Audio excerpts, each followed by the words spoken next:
Breaking news এই মুহূর্তে দার্জিলিং এর সাংসদের কনভয় হামলা, কনভয় 4 নম্বর গাড়িতে ঢিল ছোড়ার অভিযোগ।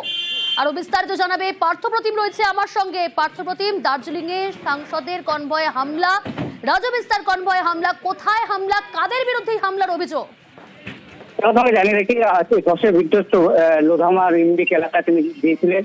ওখানে যারা দুর্গত তাদের সঙ্গে কথা বলে যখন তিনি ফিরছিলেন, সুখিয়াপট্টি হয়ে ঘুমের যখন উঠবেন, ঠিক সুখিয়াপট্টি বাজারের কাছেই কিন্তু যে তাদের কনভয়, সংসদের যে কনভয়, সেই কনভয় লক্ষ্য করে ঢিল ছোড়া হয় এবং একটি 4 নম্বর কনভয়, যে 4 নম্বর গাড়ি, সেই 4 নম্বর গাড়ির কাঁচ ভেঙে যায় এবং তারপর থেকে তারা ওখান থেকে নেমে সোজা চলে আসেন জোরবঙ্গ থানায় এবং সেখানে অভিযোগ দায়ের করেন। এর আগেও দুবার কিন্তু এই সাংসদের উপরে হামলা হয়। এই সুখিয়াপট্টিতে একবার এর আগে হামলা হয়েছিল। এখনো পর্যন্ত তিনি কারায় হয়ে ঘটনার সঙ্গে জড়িত, তিনি নিরপেক্ষ তদন্ত দাবি করে পুলিশের দ্বারস্থ হয়েছেন এবং গোটা ঘটনা তদন্ত শুরু করছে দার্জিলিং জেলা পুলিশ। বেশ।